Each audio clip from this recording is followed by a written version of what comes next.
गुरुदेव भगवान की जय। प्यारे कृष्ण कन्हैया लाल की जय। कठोपनिषद द्वितीया वल्ली अध्याय 1 चल रहा है। श्रेय प्रेय विवेक। इस प्रकार शिष्य की परीक्षा कर उसमें विद्या ग्रहण की योग्यता जान यमराज ने कहा। यमराज और नचिकेता संवाद चल रहा है। अन्य श्रेयो अन्यदुतैव प्रेयः ते उभे नानार्थे पुरुषं सिनीतः तयोः श्रेय आददानस्य साधु भवति हीयते अर्थाद्य प्रेयो वृणीते। श्रेय अर्थात विद्या और है, श्रेय और है अर्थात विद्या और है तथा प्रेय और ही है अर्थात अविद्या और ही है। वे दोनों विद्या और अविद्या विभिन्न प्रयोजन वाले होते हुए ही पुरुष को बांधते हैं। उन दोनों में से श्रेय को ग्रहण करने वाले का शुभ होता है और जो प्रेय को वरण करता है वह पुरुषार्थ से पतित हो जाता है। श्रेय अर्थात निश्रेयस अन्यत भिन्न ही है तथा प्रेय यानी प्रियतर वस्तु भी अन्य ही है। वे श्रेय और प्रेय दोनों विभिन्न प्रयोजन वाले होने पर भी अधिकारी यानी वर्णाश्रम आदि विशिष्ट पुरुष का बंधन कर देते हैं, अर्थात सब लोग उन्हीं के द्वारा अपने विद्या अविद्या संबंधी कर्तव्य से युक्त हो जाते हैं। अभ्युदय की इच्छा वाला पुरुष प्रेय से और अमृतत्व का इच्छुक श्रेय से प्रवृत्त होता है।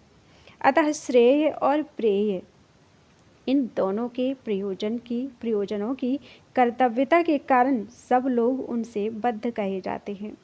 वे यद्यपि एक एक पुरुषार्थ से संबंध रखने वाले हैं तो भी विद्या और अविद्या रूप होने के कारण परस्पर विरुद्ध हैं। अतः एक का परित्याग किए बिना एक पुरुष द्वारा उन दोनों का साथ साथ अनुष्ठान न हो सकने के कारण उनमें से अविद्या रूप प्रेय को छोड़कर केवल श्रेय को ही स्वीकार करने वाले का साधु शुभ यानी कल्याण होता है। जो मूढ़ दूरदर्शी नहीं है वह इस अर्थ पुरुषार्थ अर्थात परमार्थ संबंधी नित्य प्रयोजन से च्युत हो जाता है। वह कौन है? वही जो प्रेय को वरण करता है। यह इसका तात्पर्य है। यदि श्रेय और प्रेय इन दोनों ही का करना मनुष्य के स्वाधीन है तो अधिकता से लोग प्रेय को ही क्यों स्वीकार करते हैं? इस पर कहा जाता है, श्रेयश्च प्रेयश्च मनुष्यमेतः तौ संपरीत्ये विविनक्ति धीरः श्रेयो हि धीरोभि प्रेयसो वृणीते प्रेयो मंदो योगक्षेमाद् वृणीते। श्रेय और प्रेय परस्पर मिले हुए से होकर मनुष्य के पास आते हैं। उन दोनों को बुद्धिमान पुरुष भली प्रकार विचार कर अलग अलग करता है। विवेकी पुरुष प्रेय के सामने श्रेय को ही वरण करता है, किंतु मूढ़ योगक्षेम के निमित्त से प्रेय को वरण करता है।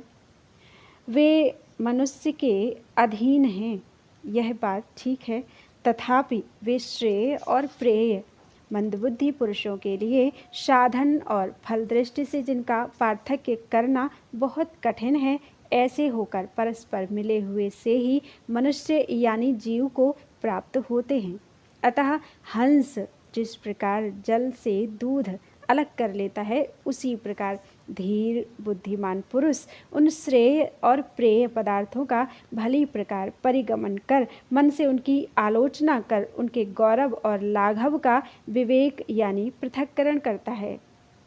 इस प्रकार श्रेय का विवेचन कर वह प्रेय की अपेक्षा अधिक अभीष्ट होने के कारण श्रेय को ही ग्रहण करता है।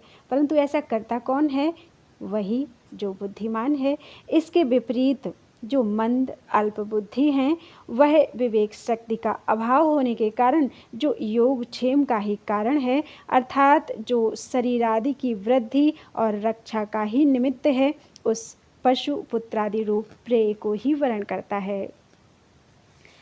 सत्वं प्रियान् प्रियरूपांश्च कामा न विद्यायन्नचिकेतोऽत्यस्त्राक्षीः नैतांश्रकां वित्तमयीमवाप्तो यस्यां मज्जन्ति बहवो मनुष्याः। एक बार फिर से इस श्लोक को पढ़ देते हैं। सत्वं प्रियान् प्रियरूपांश्च कामान् न विद्यान्नचिकेतो अत्यस्राक्षीः नैतांश्रकान् वित्तमयीमवाप्तो यस्यां मज्जन्ति बहवो मनुष्याः।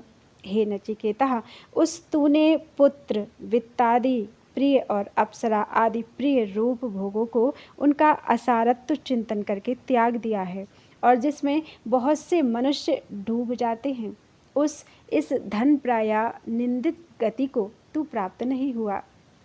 हे नचिकेता, तेरी बुद्धिमत्ता धन्य है जिसे तूने कि मेरे द्वारा बारंबार प्रलोभित किए जाने पर भी पुत्रादि प्रिय तथा अप्सरा आदि प्रिय रूप भोगों को उनकी अनित्यता और असारता आदि दोषों का विचार करके परित्याग कर दिया और जिसमें मूढ़ पुरुष प्रवृत्त हुआ करते हैं, उस वित्तमयी धन प्राया निंदित गति को तू प्राप्त नहीं हुआ।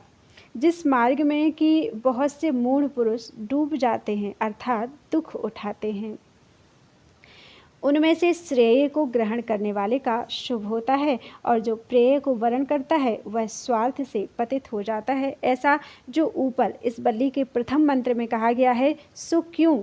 इस पर यमराज कहते हैं, क्योंकि दूर में ते विपरीते विसूची अविद्याया चा विद्येति ज्ञाता विद्याभीप्सिनं नचिकेत सम्मन्ये नत्वा कामा बहवो लोलुपन्त।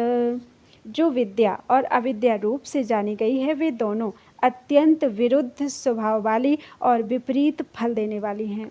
मैं तुझ नचिकेता को विद्याभिलाषी मानता हूँ, क्योंकि तुझे बहुत से भोगों ने भी नहीं लुभाया। ये दोनों प्रकाश और अंधकार के समान विवेक और अविवेक रूप होने से दूरम अर्थात महान अंतर के साथ विपरीत हैं। आपस में एक दूसरे से व्यावृत रूप हैं और विसूची अर्थात नाना गति वाले हैं, यानी संसार और मोक्ष के कारण होने से विभिन्न फलयुक्त हैं।